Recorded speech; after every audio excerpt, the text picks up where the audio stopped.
پاکستان کی جو افواج ہیں وہ مزید اس سے زیادہ اور کیا کر سکتے ہیں؟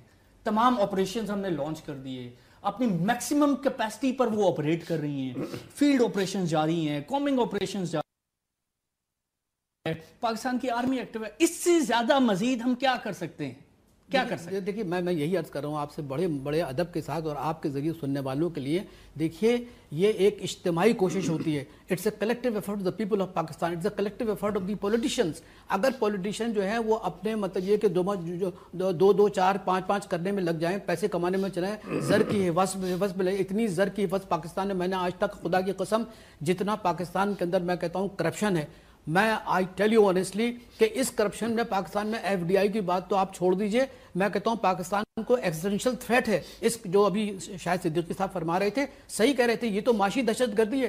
یہ دہشت گردی جو سرحدوں کے پاکستان کے اندر ہو رہی ہے اس سے خطرناک دہشت گردی معاشی دہشت گردی ہے. آپ کراچی کی حالت دیکھ لیں، کراچی کی سندھ گورنمنٹ کی حالت دیکھ لیں. آپ مجھے بتائیے کہ سندھ گورنمنٹ میں صورتحال کیا ہے. بچہ جانتا ہے کہ جس طریقے سے کرپشن سندھ گورنمنٹ میں ہو رہا ہے سب کو معلوم ہے. اور یہ جو کراچی میں جو ابھی 2 دن کی بارش میں جو کراچی جو ہے نا سیلاب کی بالکل ایسا لگ رہا ہے، یہ کنڈی مین کہاں چلے گئے، وہ کام کرنے والے کہاں چلے گئے، ان کے پیسے کون کھا گیا. دیکھیے ہمیں تو بہت معلومات ہیں، لیکن سوال یہ ہے کہ کیا یہ کام کیا فوج کا ہے؟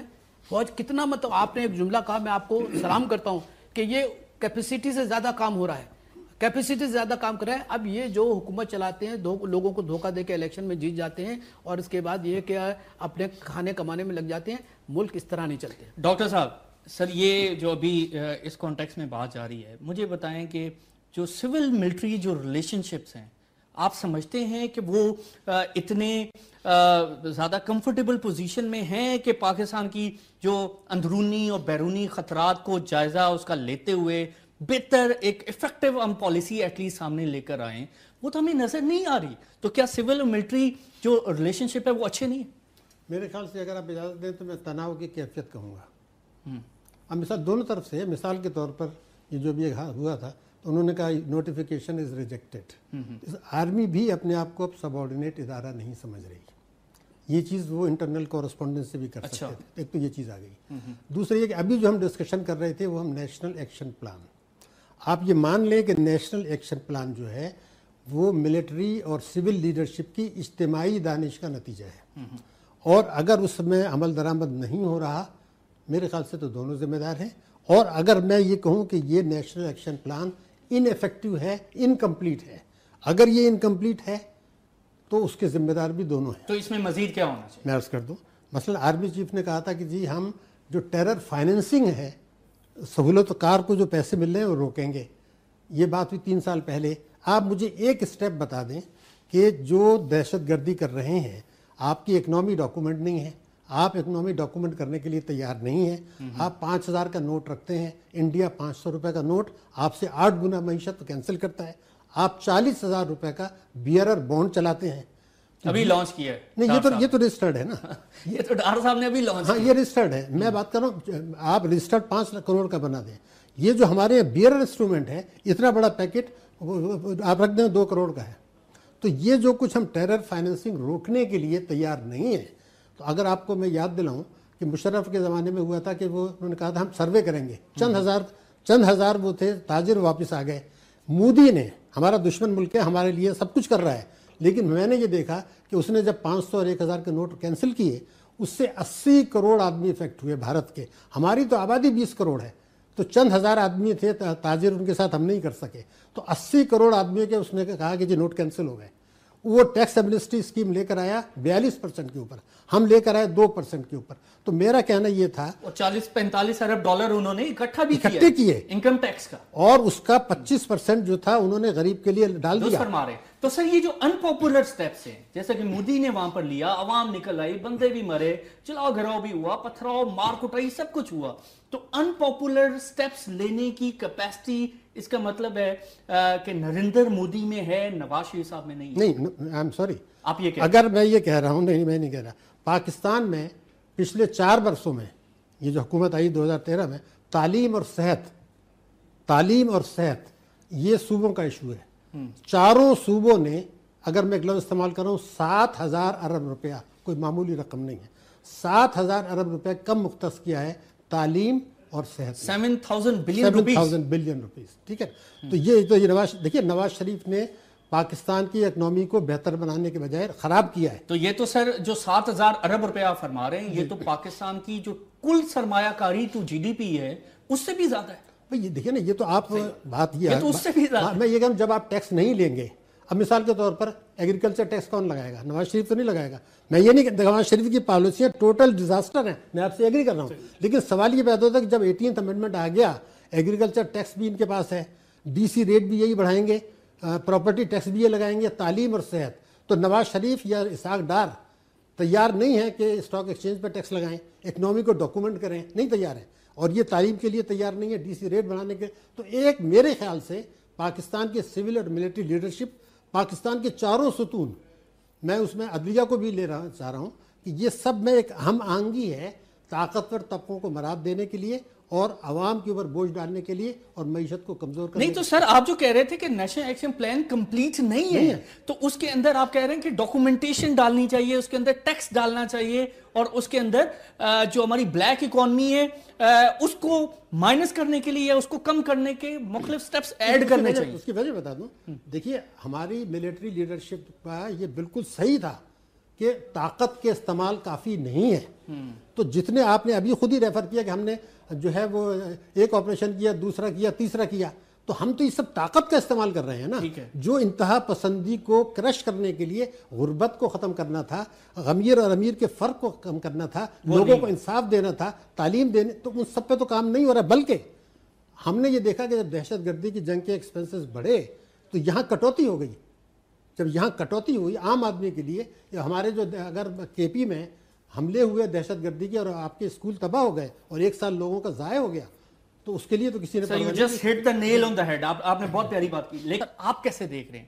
آپ سمجھتے ہیں کہ مشرف دور کے بعد جو زرداری دور آیا اور زرداری کے بعد اب نواز شریف صاحب کا دور ہے، تو پچھلے 17 برسوں میں پاکستان کی جو سرمایہ کاری کی جو پکچر ہے، سی پیک تو آیا، اس کے اثرات فیوچر میں ہمیں نظر آئیں گے، لیکن پچھلے 17 برسوں میں پاکستان میں کوئی خاطر خواہ سرمایہ کاری نہیں بڑھی ہے.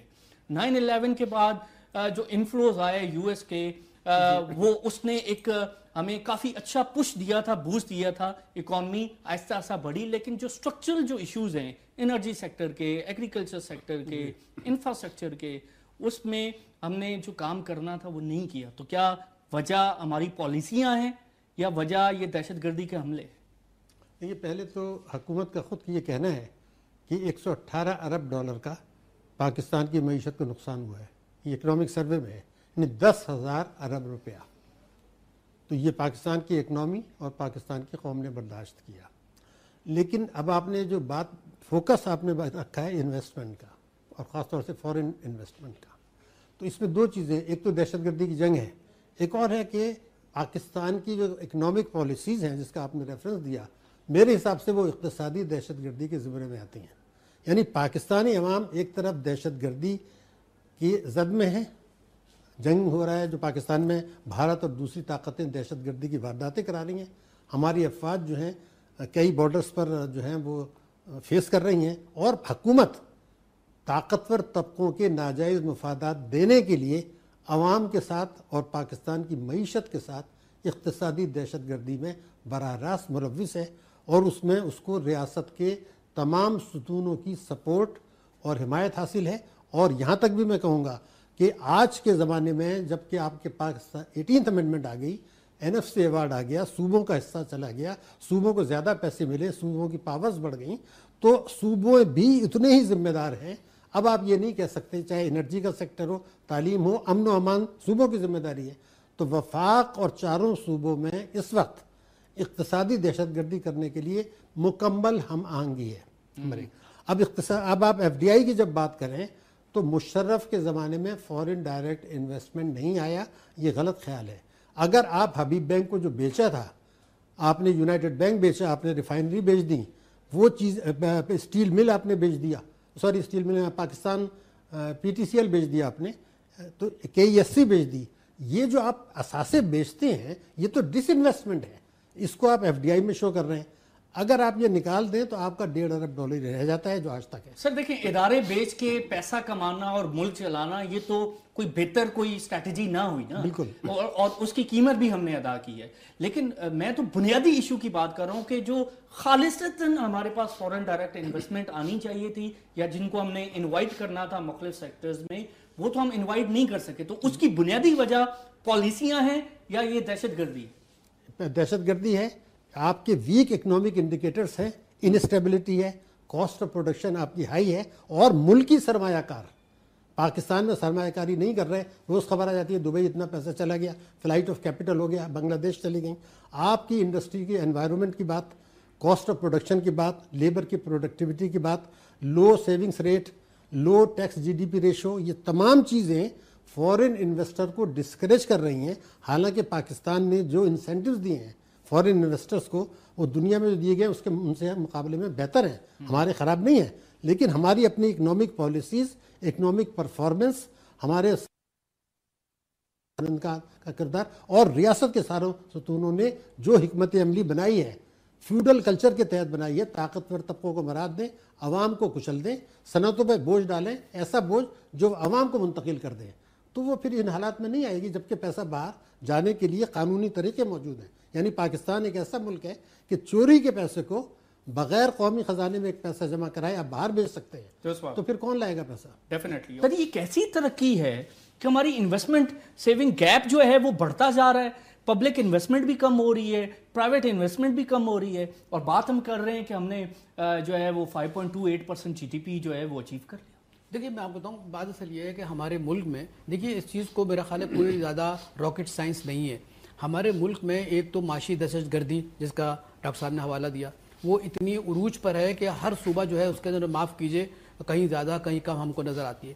معاشی دہشت گردی کے ساتھ یہ دہشت گردی جس سے کہ پاکستان کی سیکورٹی متاثر ہو رہی ہے. تیسرا سب سے بڑی عادل صاحب جو سب سے بڑا مسئلہ یہ ہے کہ پاکستان کے پاس پھر میں یہ آپ کی خدمت میں عرض کروں گا کہ سفارت کاری نہیں ہے. ہماری جو سفارت کاری ہونی چاہیے, پاکستان کے جو پرسیپشن آیا ہے, ابھی مودی نے جا کے پھر وہی مطلب جو جوائنٹ اسٹیٹمنٹ آیا ہے اس کے اندر پھر پاکستان کو مطلب ملوث کرنے کی کوشش کی ہے. میں یہ کہہ رہا ہوں کہ آپ کے جتنے بھی ایمبیسڈرز سر وہ جفیاں ڈال کے اپنا کام کرا نہیں, وہ تو دیکھیے میں اس کے لیے نرم گوشہ نہیں رکھتا. اس کی وجہ یہ ہے کہ وہ انتہا پسند نسل پرست آدمی ہے, اس نے مسلمانوں کی زندگی کو اجیرن کر رکھا ہے ہندوستان کے اندر. میں اس کے لیے نہ لفظ کہوں گا اور نہ ہی میں اس کی پالیسی کو میں اپریشیٹ کروں گا. نہیں سر میں اپریشیٹ نہیں کر رہا, میں کہہ رہا ہوں جفیاں ڈال کے کام کرا رہے ہیں, آپ بھی کروائیں پھر. سر آپ کی خدمت عرض کر رہا ہوں کہ دیکھیے آپ اپنے سفارت, دیکھیے مثال کے طور پر چلیے میں ایک چھوٹی سی مثال دیتا ہوں, اس کو آپ یہ مت سمجھیے گا کہ میں فلیٹری کر رہا ہوں. آپ کے پاس ایک نالج ہے, آپ کو بھی تو انڈکٹ کیا جا سکتا ہے کہ بھئی آپ ایک انفارمل ڈپلومیسی میں جائیں. بہت سی انفارمل ڈپلومیسی, چین میں انفارمل ڈپلومیسی ہوتی ہے, جاپان میں ہوتی ہے, امریکہ خود کرتا ہے کہ انہوں نے جرنلسٹوں کو لیا یا کسی اکنامسٹ کو لیا اور ان کا بھئی آپ وہاں جائیے جا کے بتائیے کہ یہ صورتحال. ہم جب مطلب یہ کہ اپنی سفارتکاری کو مضبوط نہیں کر رہے, ہمارے سفارتکار جو ہے نا مزے سے بیٹھ کے اپنی ذاتی دوستیوں کو وہ زیادہ بروکار لے کر آتے ہیں بنسبت کہ پاکستان کے امیج کو بہتر بنائیں گے, تو آپ کیسے مجھے بتائیے کہ ملک جو ہے نا اس میں سرمایہ کاری آئے گی. سرمایہ کاری تو اس وقت ہوگی کہ when you give the impression to the people of the world that this is the most secure place and the secure place is کہ your investment is safe and your profit is safe, but you don't have that capacity actually to convey that idea. Hence the foreign investment is not coming, and whatever the investment you have mentioned in your introduction, it is not that which can give boost to the Pakistan's economy. یہ وہ نہیں ہے. پاکستان کی economy اس طرح تھوڑی ہوتی ہے. وہ کیا پاس کون سی ٹیکنالوجی, تو ایز اے ہول ہمیں ایک پیکج دینا ہے نا, ہمیں ایک پیکج دینا ہے, فورن پالیسی بہتر کر کے, اپنی ڈومیسٹک پالیسیز بہتر کر کے, ملک کے اندر قوانین بہتر کر کے, اداروں کو اسٹرانگ کر کے, ہم نے ایک پیکج دینا ہے بیرونی سرمایہ کار کو کہ آئیں جی ہمارے ملک کے اندر انویسٹمنٹ کریں, ہم یہاں آپ کو سپورٹ کریں گے. بٹ سر پوائنٹ ملکی کو تو دے دیں, ملکی سرمایہ کار تو پیکج دیں پہلے. ایبسولوٹلی. تو یہاں سرمایہ کاری نہیں کر رہا ہے. جی ہاں, تو پوائنٹ یہ ہے کہ سر جو پھر غربت ہے, جو بے روزگاری ہے, جو پچھلے 10-12 سال سے مسلسل بڑھتی ہوئی ہمیں نظر آ رہی ہے, ہم نے کتنے نئے کارخانے بنائے ہیں, ہم نے کتنی نئی فیکٹریاں بنائی, ہم نے کتنی انوویشن کی, ہم نے کتنی اسکل ڈیولپمنٹ کی. اس میں جو بیسک چیز ہے پہلے آپ کو پہلے آپ یہ سمجھ لیں کہ آپ نے بات کی ہے سیونگز کی, انویسٹمنٹ کی, ایک اور ہے ٹیکس. ان تینوں مدوں میں, ان تینوں فیصد میں GDP کے تناسب سے اگر آپ جو ساؤتھ ایشیا کے ملک لے لیں تو آپ 10,000 ارب روپیہ سال کم لے رہے ہیں. یہ 10,000 ارب روپیہ آپ کے پاس ہوتا تو آپ تعلیم میں جاتے, صحت میں جاتے, صاف پانی کی فراہمی میں جاتے, انفراسٹرکچر میں جاتے. وہ 10,000 لینے کے لیے آپ تیار نہیں ہیں کیونکہ اس سے طاقتور طبقوں کے ناجائز مفادات پر ضرب پڑتی ہے. اب آپ آئیے بلوچستان کی, ابھی آپ نے بات کی, ذرا یہ بتائیے کہ جو بینکس ہیں انہوں نے جو بلوچستان سے ڈپازٹ لیے وہ قرضے بلوچستان میں دے رہے ہیں یا علاقے جو ہے نا کراچی میں دے رہے ہیں یا پنجاب میں دے رہے ہیں؟ تو سوال یہ ہے کہ جو وہاں کی پروونشل اسمبلی ہے, جو وہاں کی لیڈرشپ ہے, جو وہاں کی اپوزیشن ہے, اس نے کبھی یہ نہیں کہا کہ بھئی بلوچستان میں جو تم قرضے دے رہے ہو تو سی پیک کا تو بوائلنگ پوائنٹ یہاں پر ہے, تاش تو یہاں پر ہے گوادر. تو آپ نے وہاں پر اسکل ٹریننگ کے لیے, تعلیم کے لیے, غربت کے لیے کیا کیا؟ نمبر 1. اب آپ آ جائیے ایگریکلچر. 12 کروڑ آدمی آپ کے جو ہیں پاکستان میں دیہی علاقوں میں رہتے ہیں, وہاں پر 55% غربت ہے اکارڈنگ ٹو گورنمنٹ ڈیفینیشن, اور 10% ہے شہری علاقوں میں, گورنمنٹ کی فگرز ہیں. تو یہ جو 55 کروڑ ہیں یعنی 7 کروڑ آپ نے ان کے لیے کیا اسکیم کو, کوئی بات, کارخانوں کی ہم بات کر رہے ہیں کہ ہم نے کیا بات کی کہ ایگریکلچر کو کیا کرنا ہے, آپ کو لائیو اسٹاک کو کیا کرنا ہے. یہ ہے 12 کروڑ آدمیوں کا سوال نمبر 1. یہ ہم نہیں کر رہے. تعلیم کا جیسے میں نے آپ کو بتایا کہ 2.3% ہم نے خرچ کیا ہے. انڈیا کو چھوڑ دیں آپ, سری لنکا, بھوٹان, نیپال, سوڈان, افریقہ کے ملک دیکھ لیں, وہ سب اس سے 2.5 گنا زیادہ کر رہے ہیں. ہم نے صحت میں کیا ہے 0.9%, بالکل. WHO کہتا ہے 5% کریں. تو آپ 7 اور 5 12 تعلیم کے جو ہیں تو 12 تو آپ کا ٹیکس ہی نہیں. اس کا مطلب یہ ہے کہ جو آپ کی اسٹرکچر ہے اس میں فیزیبلی نہیں ہے کہ آپ اپنے ملک کو معیشت, اور اوپر سے قرضے لے رہے ہیں, قرضے لے کے مزید بوجھ ڈال رہے ہیں اور شاہانہ اخراجات کر رہے ہیں. ایبسولوٹلی. اور وارنٹ جی ڈاکٹر صاحب, دیکھیے میں آپ کو بتاؤں, دیکھیے بات اصل یہ ہے کہ دیکھیے جو کہ بلوچستان کے میں نے دیکھیے میں فیکٹس اینڈ فگر کو میں اس لیے کہ سننے والے جو ہیں فیکٹس اینڈ فگر سے زیادہ گھبرا جاتے ہیں.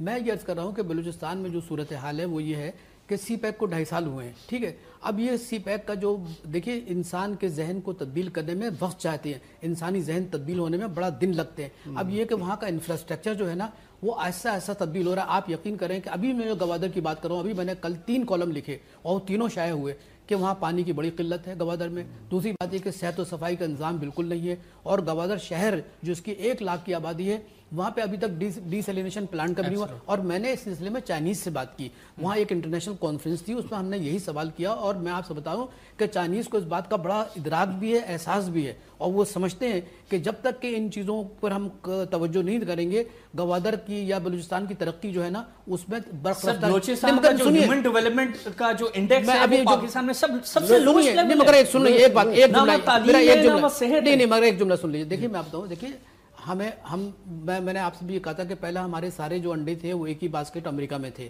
اب وہ ہے چین کے پاس ہے. لیکن ایک بات بتا دوں کہ چین کی جو قیادت ہے وہ یہ سمجھ رہی ہے, اب انہوں نے ٹریننگ سینٹرز قائم کیے ہیں. ٹریننگ سینٹر کیونکہ دیکھیے جب تک کہ لوگوں کو آپ ہنر نہیں دیں گے اسکلڈ اور ان اسکلڈ کو, تو آپ یقین کریں کہ جو آپ کا اتنا بڑا مطلب یہ کہ گیم چینجر ہے پلان وہ مکمل نہیں ہو سکتا. سر معذرت کے ساتھ 2 سال میں آپ بنائیں, آپ گیم چینجر کو واقعی جو ہے وہ عملی جامہ پہنائیں تو کر رہے ہیں وہ لوگ. ابھی آپ نے دیکھا ساؤتھ پنجاب میں کیا ہوا سر, آپ دیکھیں یہ ایک ساؤتھ پنجاب میں شہباز شریف سے پوچھیں نا, ساؤتھ پنجاب میں نہ ہم نے وہاں پہ ہسپتال بنائے ہیں, نہ ہم نے برن سینٹر بنائے, نہ برن سینٹر بنائے, نہ ان کو روزگار دیا, نہ وہاں کوئی ڈیولپمنٹ ہوئی ہے. اور وہاں پہ لوگ جو ہیں, اور پھر آپ کے اداروں کا رسپانس آپ دیکھیں, کل ہم اس پہ پروگرام بھی کر رہے تھے احمد پور شرقیہ میں, آپ رسپانس دیکھیں کہ 1 گھنٹے کے بعد کوئی ادارہ وہاں پر نہیں پہنچتا ہے, اور وہاں پہ لوگ جو ہیں وہ اسی طرح جل کے مر جاتے ہیں.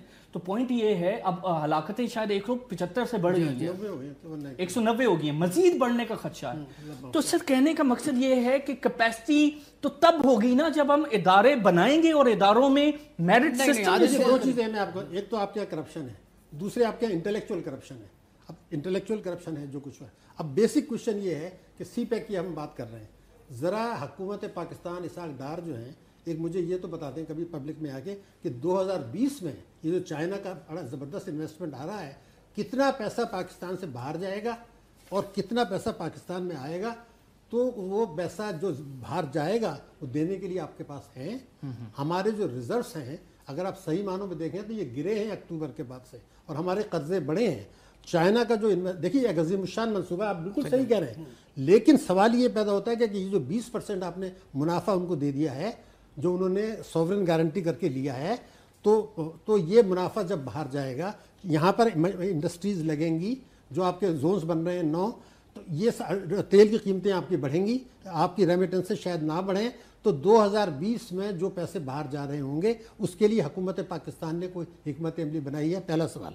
غربت کو کم کرنے کے لیے کوئی حکمت عملی بنائی ہے؟ میں آج یہ کہہ رہا ہوں کہ 2060 میں پاکستان کا ہر بچہ اسکول نہیں جا رہا ہوگا، اس لیے کہ 3 کروڑ بچے اگر آج اسکول نہیں جا رہے اور آپ 2.3% بجٹ رکھ رہے ہیں تو اتنے نئے اسکول ہوں گے، نئے بچے جائیں گے. تو ایک ناخواندہ قوم سے آپ ترقی کی بات کر رہے ہیں. تمام ریسورسز، یہ آپ کی بات بالکل صحیح ہے، یہاں ریسورسز بھی ہیں، لوگوں میں بھی صلاحیت ہے، لیکن یہ جو کرپشن ہے اور انٹلیکچوئل کرپشن ہے ریاست کے تمام ستونوں میں. اب مثال کے طور پر میں آپ کو بتانے سے آج ہے نواز شریف صاحب سے آپ پوچھ رہے ہیں کہ یہ پیسہ کہاں سے آیا، اور ایک اسکیم پاکستان میں 7 دسمبر کو شروع ہو گئی جو کہ چاروں صوبوں نے سپورٹ کیا، اور وہ یہ کیا کہ اگر چوری کا رشوت کا پیسہ پراپرٹی میں لگائیں تو آپ سے سوال نہیں پوچھا جائے گا. تو یہ کیسے کر دیا آپ نے؟ دوسری بات یہ تھی کہ ایک سپریم کورٹ نے کچھ عرصے پہلے کہا تھا کہ جو قرضے معاف کرائے ہیں وہ پیسے باہر چلے گئے. سپریم کورٹ میں مقدمہ 2007 سے پڑا ہوا ہے، 10 سال ہو گئے انہوں نے فیصلہ نہیں لیا. تو سر اب مجھے یہ بتائیں، میں کہہ رہا ہوں چاروں ستون انوالو ہیں اور ایک پیج پر وسعت ہے جہاں طاقتور طبقوں کا مفاد آتا ہے. تو سر بات آپ کی درست ہے، گٹھ جوڑ جو ہے وہ مزید سٹرونگ ہوتا جا رہا ہے. آپ عوام کو ایجوکیٹ کریں. تو عوام کو سر ایجوکیشن دینے کے لیے جو بنیادی جو ہماری ایجوکیشن کی پالیسی ہے وہی بہتر. سر آپ دیکھیں، نہیں میرا جملہ سن لیں. نہیں دیکھیے، میں نے کہا کہ 800 ٹاک شوز ہوئے پاکستان میں 7 بجے کے بعد. مجھے آپ بتا دیجئے کہ 800 ٹاک شوز میں جو ہم نے یہاں ایشوز ڈسکس کیے ہیں پناما کے متعلق دوسرے، وہ 800 ٹاک میں یہ ہوتے ہیں یا پناما کے سیاسی؟ آپ لیگل پوزیشن ڈسکس کر رہے ہیں، آپ پولیٹیکل پوزیشن کر رہے ہیں کہ کل کیا ہوگا. ارے بھائی پاکستان کے ایشوز پہ بات کرو، پناما کے. تو سر آپ دوست کہہ رہے ہیں سر ٹوورڈز دی ویری اینڈ. سر مجھے یہ بتائیں کہ جو ہم غربت اور بے روزگاری کی جو ہم بات کر رہے ہیں، غربت تیزی سے بڑھ رہی ہے، بے روزگاری تیزی سے بڑھ رہی ہے. ہر سال 33 لاکھ بچہ ہمارے سسٹم میں ایڈ ہو رہا ہے، نئی جو آبادی میں اضافہ ہو رہا ہے، اور ابھی خبریں آ رہی ہیں کہ 22 کروڑ ہوگی ہے پاکستان کی آبادی. سر پاکستان کے جو ریسورسز ہیں، کسی بھی ملک کے جو ریسورسز ہیں وہ اتنے لانگ ٹرم نہیں ہوتے. اس کا ہیومن کیپٹل جو ہے، جو ہیومن ریسورس ہے، وہ اس کا لانگ ٹرم جو ہے وہ ریسورس ہوتا ہے جو اس کو دیر پا ترقی دے سکتا ہے، دیر پا پائیدار ایک ترقی دے سکتا ہے. لیکن سر پوائنٹ یہ ہے کہ نہ ہم ہیومن ڈیولپمنٹ کو اس کے پاؤں پر کھڑا کر رہے ہیں، نہ کوئی ایسی پالیسیاں لا رہے ہیں. اب مجھے یہ بتائیں کہ بے روزگاری کو ختم کرنے کی بہترین پالیسی کس پولیٹیکل پارٹی کے پاس ہے؟ کیا تحریک انصاف کے پاس کوئی ایسی پالیسی ہے کہ وہ ملک سے بے روزگاری کل اگر گورنمنٹ میں آتی ہے وہ ختم کر سکے؟ نون لیگ کے پاس ہے، پیپلز پارٹی کے پاس ہے، کس کے پاس؟ سر میں آپ کی خدمت کروں کہ ان پولیٹیکل پارٹی کے جو آپ نام لے رہے ہیں ان کے منشور کو اٹھا کے دیکھ لیجئے، ان کے اندر بہت خوبصورت باتیں لکھی گئی ہیں، لیکن عملی طور پر یہ لوگ جو ہے نا کام نہیں کرتے. دیکھیے ڈاکٹر صاحب نے ایک بات کہی، بہت عمدہ بات کہی. دیکھیے جو مراد یافتہ طبقہ ہے اس کا اتنا زیادہ آپس میں اتحاد ہے، کارپیٹ کے اوپر بھی اور کارپیٹ کے نیچے بھی، تو اتنا بڑا اتحاد ہے. تو ان کا یہ اتحاد یہ ہے کہ ہم اسٹیٹس کو رکھیں گے. یہ جو ایک فرسودہ نظام پاکستان پہ اس وقت چل رہا ہے، سیاسی نظام چل رہا ہے، معاشی نظام چل رہا ہے، یہ گٹھ جوڑ ہے کہ اس نظام کو رکھیے، کیونکہ جس دن یہ باشعور ہو گئے لوگ تو ان کو تو اکھاڑ پھینکیں گے. دیکھیے میں بتاؤں ڈاکٹر صاحب سے بہت ہی مؤدبانہ اختلاف کر رہا ہوں. ٹاک شو نے انسان کے پاکستان کے لوگوں کو شعور دیا ہے، اور چاہے اس کو سیاست کے سلسلے میں تلخی کی بات کر سکتے ہیں کچھ بغیر، لیکن ٹاک شو کی وجہ سے آپ یقین کریں شعور ملا، بہت لوگوں کو شعور ملا ہے. آپ دیہاتوں میں جائیں، لیکن جناب لوگ بات کرتے ہیں، لوگ پوچھتے ہیں. پہلے لوگ جو تھے بالکل ایک ہی ٹیلی ویژن ہوا کرتا تھا، اس ٹیلی ویژن پر جو ہے جو مطلب گڈی گڈی باتیں ہوا کرتی تھی. میں عادل بھائی میں آپ کی خدمت عرض کر رہا ہوں کہ پاکستان کے اندر یہ جو فرسودہ نظام ہم پر ہے، جس میں جاگیردار ہیں، وڈیرے ہیں، بڑے بڑے لوگ ہیں، کرپٹ لوگوں کو باقاعدہ سیو کیا جاتا ہے، قانون کی دھجیاں اکھاڑی جاتی ہیں. آپ کو معلوم ہے کہ بلوچستان میں جس بیچارے پولیس والے کو مارا گیا ہے نا، اور اس کو جو گرفتار کیا، آپ دیکھیے وہ کس طریقے سے اچکزئی صاحب. دیکھیے یہ لوگ جو ہے نا یہ طاقت کی بنیاد پر جو ہے نا، یہ انسانوں کو تو چھوڑ دیجئے، قانون جو جس سے ملک کی بنیاد ہوتی ہے، ملک کی تمام خوشحالی ہوتی ہے، انسان کی عزت و ناموس کی جو خوشحالی ہوتی ہے یا تحفظ ہوتا ہے، وہ قانون کی اطلاق سے ہوتا ہے. ہمارے یہاں قانون کو بڑے لوگوں کو جو ہے وہ رونتے چلے جاتے ہیں. تو قانون کی حکمرانی جب تک نہیں ہوگی اور بہتر احتساب کا عمل اگر نہیں چلے گا بالکل تو کچھ نہیں ہو سکتا. شروع ہوتا وہ تو ہوگا، چلنے کی تو بات کی بات ہے، ابھی شروع نہیں. آپ کا جو سوال تھا وہ میں بتا دوں. دیکھیے ہمارے یہاں 115 ارب روپیہ بے نظیر انکم سپورٹ پروگرام میں دیا گیا ہے، جو کہ ضائع ہو رہا ہے بڑا حصہ. ٹھیک ہے. اور 400-450 ارب روپیہ جو ہے نا آپ لوگ خیرات صدقات آن دیر اون دیتے ہیں. اگر حکومت پاکستان کوئی پاکستان سے سنسریٹی ہو، ایک اسکیم یہ لے کر آئیں. ایک تو بینکوں کو کہا جائے کہ مائکرو فائنانس بڑے پیمانے پر دیں،